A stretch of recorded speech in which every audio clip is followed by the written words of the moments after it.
देखिए, सबसे पहले सर आपको नमस्कार, प्रणाम। नमस्कार नमस्कार नमस्कार। जहाँ तक सवाल है आदरणीय योगीनाथ जी, योगी जी का, तो सर कभी इनके मुंह से भले बात की निकासी हुआ ही नहीं है, और यही खराब बातों को बोल कर करके यूपी में बुलडोजर बाबा के नाम से जाना जाते हैं।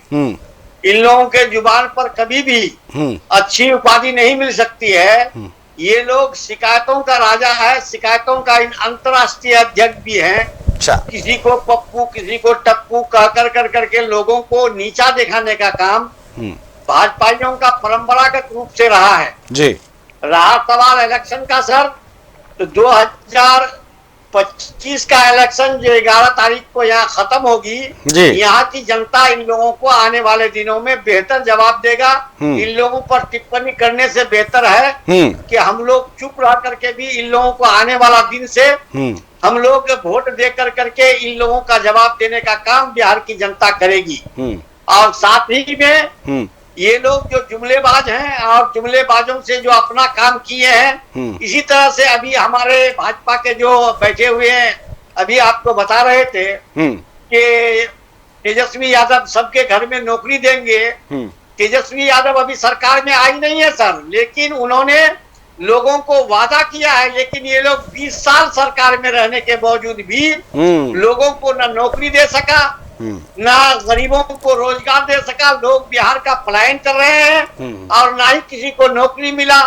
एवं कोविड में भी लोग बेतहाशा मरे। लेकिन जब इलेक्शन सामने में आया तो अभी जीविका दीदी को 10,000, उसको 2 लाख रुपया, इसी तरह तरह तरह के जुमलेबाजों को बना करके रिश्वत के रूप में लोगों को पैसा देने का काम शुरू किया है। जो इलेक्शन का लॉलीपॉप कहा जाए कि पैसा दे करके इलेक्शन का वोट रिश्वत में लिया करेंगे, यही है इन लोगों का लॉलीपॉप। और इससे कुछ कर सकता है।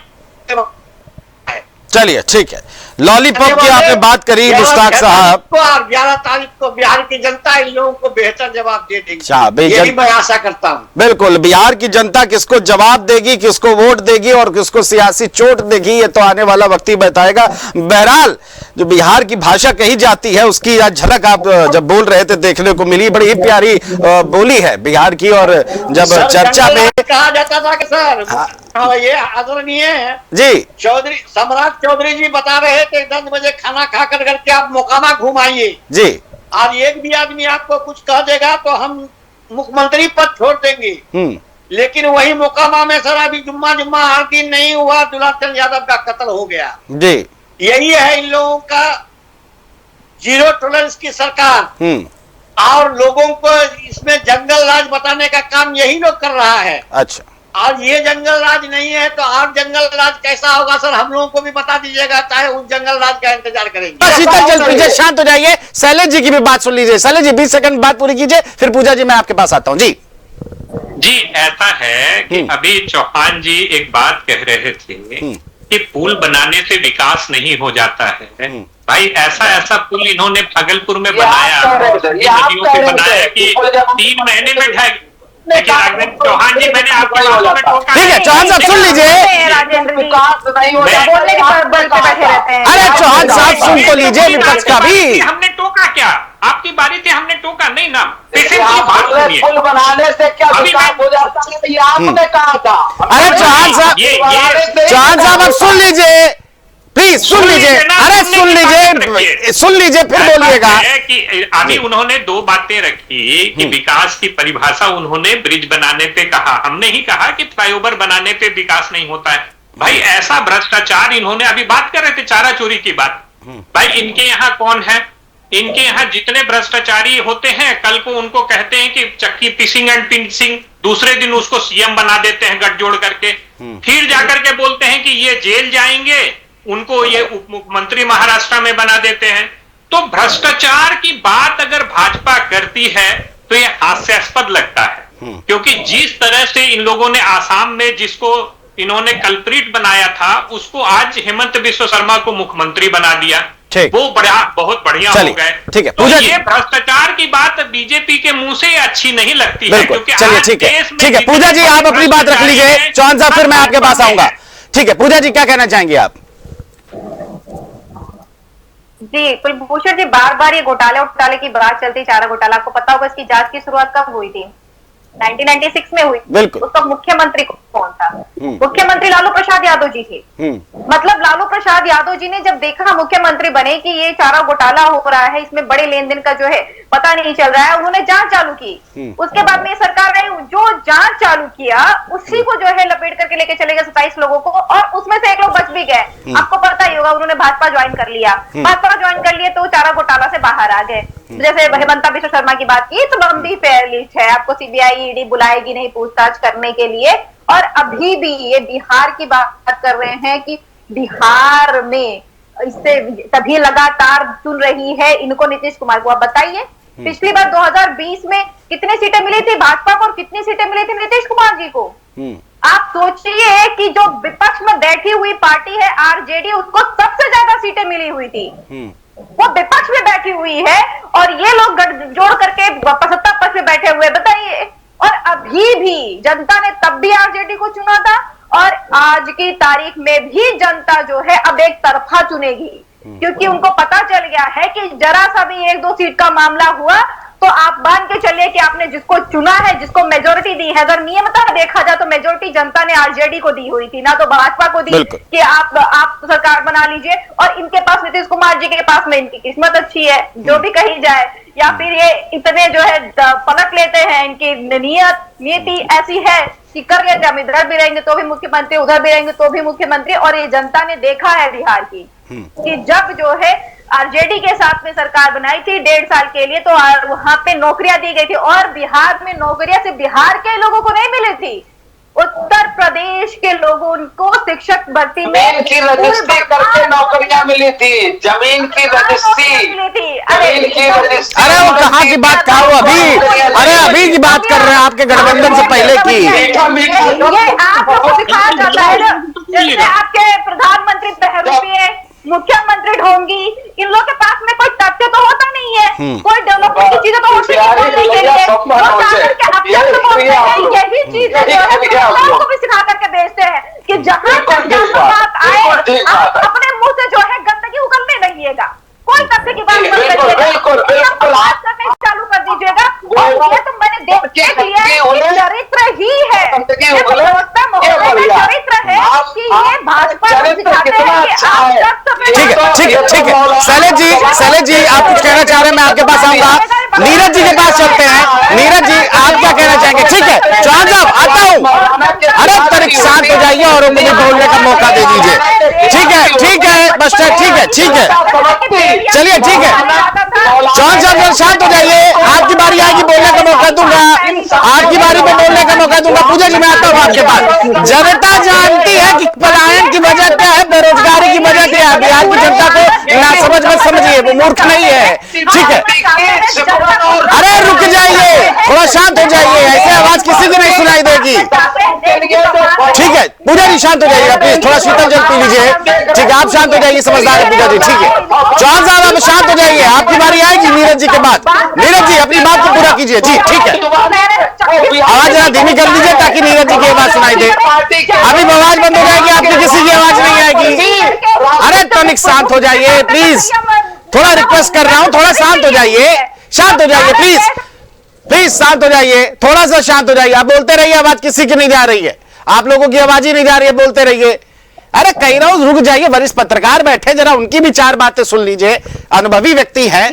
नीरज जी आपको कमांड देना चाहिए भाजपा के प्रवक्ता को। मैं आपको सबको शांत करा रहा। अरे पूजा जी प्लीज शांत हो जाइए, आप प्लीज शांत हो जाइए। नीरज जी की बात है, वो किसी पार्टी के नहीं है, जरा उनकी सुन लेते हैं, न्यूट्रल है। ऐसे बोलते होंगे तो पूरा फ्रस्ट्रेशन यही निकालने के लिए। ठीक है पूजा जी शांत हो जाइए प्लीज, पूजा जी शांत हो जाइए। अरे नीरज जी अपनी बात को पूरा कीजिए। ठीक है अरे चौहान साहब प्लीज शांत। चौहान साहब आपको मैंने बोला शांत हो जाइए, यही डिबेट खत्म करनी है तो बताइए। दूसरों की बातें सुनना सीखिए, राजनीति में सबसे बड़ी गंदगी यही है कि आप लोग बात सुनते नहीं है। नीरज जी अपनी बात पूरा कीजिए, फिर शैलेश जी मैं आपके पास आऊंगा। भाषा का स्तर जो है ना, ये मोदी जी के भाजपा में जब वो आए, नेतृत्व को उन्होंने संभाला है, उसके बाद के भाषा के स्तर काफी गिरी है। और क्या हुआ है, ये वैसे लोगों को प्रमोट करते हैं, मंत्रालय देते हैं जो जितना राहुल गांधी के लिए गलत से गलत भाषाओं का प्रयोग कर ले, अन्य पार्टियों जी आता हूं चौहान साहब प्लीज पहले बात पूरी हो जाने दीजिए। चौहान साहब बात पूरी होने दीजिए प्लीज। चौहान साहब बात पूरी होने दीजिए। तमीज नहीं है आपको बात करने की, भाषा सुनिए। क्या हुआ, 50 करोड़ की गर्लफ्रेंड कहेंगे, इटली के बच्चा कहेंगे, मौत का सजा। चौहान साहब प्लीज शांत हो जाइए, बात सुन लीजिए। तो समझ में नहीं आ रहा है।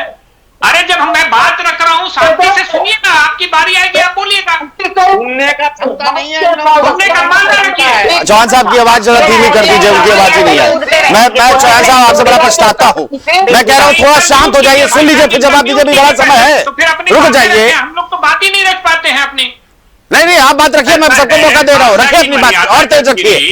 कि कभी मंगलसूत्र, मुजरा, तो फिर विदेशी गर्लफ्रेंड, और फिर 50 करोड़ की गर्लफ्रेंड, के सौदागर का क्या हुआ? मौत के सौदागर का क्या हुआ?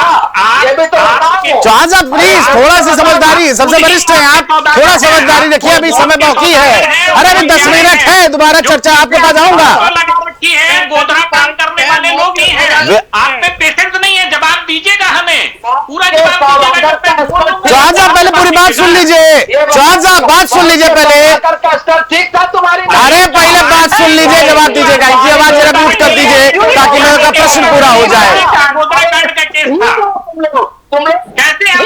थोड़ा सा ध्यान से, शब्दों की मर्यादा मेरे सामने मेरी डिबेट में थोड़ा ध्यान से रखिए, और प्लीज थोड़ा सा सब्र रखना सीखिए। राजनीति में सब्र एक सबसे बड़ा हथियार होता है, सीख लीजिएगा। बोलेंगे ये, कभी ममता दीदी को ओ दीदी बोलेंगे, तो मोदी जी ने ही भाषा का ऐसा स्तर बनाया है कि उनके पीछे जितने कार्यकर्ता हैं, जितने नेता हैं, उन्हीं का अनुसरण कर रहे हैं। इन्होंने गिरिराज सिंह की बात कही है, गिरिराज सिंह के अपने मंत्रालय में चौहान साहब मैं आपको समय नहीं दूंगा, ऐसे मैं ऐसे नहीं समझ दूंगा, बीच बीच में बोल के करते रहिए, आपके पास मैं समझ नहीं आऊंगा, मैं आपकी बात नहीं सुनूंगा। गिरिराज सिंह अपने संसदीय क्षेत्र, आप 2 सेकंड रुक जाइए, बात पूरी होने दीजिए। और मोदी के मंत्रालय का रिपोर्ट बताता है कि वो गिरिराज सिंह काम नहीं कर रहे हैं। मोदी के जो सेक्रेटरी हैं, पीएमओ में जब बैठक होती है तो गिरिराज सिंह के मंत्रालय का जब समीक्षा होता है तो काम नहीं किए हैं, मगर उनको इसलिए नहीं हटाते हैं क्योंकि वो राहुल जी के बारे में उलझुल बोलते हैं। तो इस तरह की भाषा का प्रयोग और स्तर जो है, ये भाजपा के बड़े नेता मोदी जी, योगी जी जो है, इनका स्तर ही ऐसा है भाषा का कि ये लोग ने इस भाषा का स्तर को गिरा कर रखा है। और ये जब आप कहेंगे, इनको आईना दिखाएंगे, तो इनके जो प्रवक्ता होते हैं, इनके जो नेता होते हैं, वो आईना को देखना नहीं। मुश्ताक जी आप तक मैं आऊंगा, ठीक है शैलेश साहब मैं आपके पास आता हूँ, जरा 20 सेकंड समय दे दीजिए। शैलेश जी 20 सेकंड दे रहा हूँ, उनको बोल लेने दीजिए। दुकान तो तुम्हारी बंद हो गई ना, दुकान बंद हो चुकी है ना, यही तो दिक्कत है। ये कांग्रेस की दुकान बंद हो गई, समाजवादी कांग्रेस की दुकान नहीं चलाता है, कांग्रेस सेवा करने वाली पार्टी है, इसीलिए मोहब्बत की दुकान खोली है। मुश्ताक जी आता हूँ मैं आपके पास, फिर पूजा जी आपके पास आऊंगा, बोल लेने दीजिए, मैं 20 सेकंड दे देता हूँ। ठीक है चलिए हो गया। अरे मोहब्बत की दुकान जनता को बताएगी, ठीक है चलिए ठीक है समय हो गया। चौहान साहब डिबेट को अच्छे से करवाइए, अगर नहीं माने तो मत करिए आप, मैं आपको खुला ऑफर दे रहा हूँ, आपका मन नहीं है बात करने का मत कीजिए, लेकिन अब रुक जाइए, ठीक है। आप इस तरह से इंटरप्ट करेंगे तो अच्छा नहीं रहेगा, गलत बात है, ये अच्छा नहीं जा रहा है। ठीक है शैलेश साहब, चौहान साहब मैं आपकी तरफ आऊंगा, पूजा जी कुछ कहना चाहती, पूजा जी आप अपनी बात रखिए, उसके बाद मुश्ताक साहब के पास चलेंगे। नहीं कुलभूषण जी, बस आपसे एक निवेदन है कि जो भाजपा के प्रवक्ता हैं मेढक जैसे कूद करके टर कर रहे हैं, उसको रोक। नहीं मैं कोशिश कर रहा हूँ, इससे ज्यादा मैं कोशिश में, अब वो उनको समझना पड़ेगा ना, वो इतने वरिष्ठ हैं, मैं कुछ गलत भाषा का प्रयोग नहीं कर सकता, मैं तो बड़े प्यार से समझाना हूँ, मेरे लिए सभी प्रिय है, लेकिन आपने एक बात बोली बस शुरू हो गए सब। यही तकलीफ है इनकी, ये कूदते रहेंगे, ठीक है चौहान साहब मैं आपके पास आऊंगा, 2 मिनट का पूरा समय दूंगा आपको, ऐसे डिबेट का समय मत खराब कीजिए, करना कीजिए मत, बंद कर दीजिए, बंद कर दीजिए तो मुझे बता दीजिए, मैं बंद कर देता हूँ अभी। अगर आप लोगों को बातचीत नहीं करनी है, चर्चा नहीं करनी, तो बताइए, मैं अभी नमस्कार कर देता हूँ, काम खत्म। नहीं, आप लोग बताइए, मैं बंद कर दूं। आप करते रहिए, करिए। अब चौहान साहब 2 मिनट का समय दे रहा हूं, बोल लीजिए आप। ठीक है पूजा जी, 2 मिनट का समय दे रहा हूं, आप शांत हो जाइए 2 मिनट में। चौहान साहब अपनी बात को पूरा रखिए, बस 2 मिनट का समय आपके पास। देखिए, इनके लोग जो मौत के सौदागर की बात करती हैं, जिनको गौशाला से बदबू, अरे शैलेश जी सुन लीजिए बस प्लीज। बात करते हैं, कुछ नहीं करेंगे। और जब ठीक है शैलेश जी शांत हो जाइए प्लीज, बोल लेने दीजिए। नहीं, आपको बोलने नहीं दिया जाएगा क्योंकि आपने किसी को बोलने अरे ठीक है, आप शैलेश जी, आपने, मैं संचालित कर रहा हूं, मैं बोल लूंगा ना। आपने प्लीज शैलेश जी समझदारी का आप भी परिचय दे दीजिए। नहीं, आप में और उसमें कोई कमी नहीं, बराबर ही रहेंगे फिर आप भी। ये केवल मेढक और मेढकी की बात करना जानते हैं। बोल लेने अरे शैलेश साहब प्लीज आप शांत हो जाइए। वाले लोग हैं, इसी वजह से इन नशेबाजों को जो नशेबाजों की बात करते हैं, युवाओं को नशे देते हैं, हमसे लोगों को जनता ने दरकिनार कर दिया है, जनता ने हाथ ही ऊपर कर दिया है। ये तो 14 तारीख को पता चल जाएगा कौन हाशिए पे जाएगा। 14 नवंबर साल 2025 की जो डेट है वो बिहार के इतिहास में लिखेगी, क्योंकि चुनाव आयोग ने भी कहा शुद्धिकरण हुआ इस बार बिहार चुनाव में। चुनाव बहुत ही अच्छे तरीके से होगा। अब जनता मोहर किस पे लगाएगी, ये बड़बोले बयान सब देंगे, लेकिन जनता के दिल में और जनता की वोट की चोट में क्या रहेगा, ये बड़ा सवाल होगा।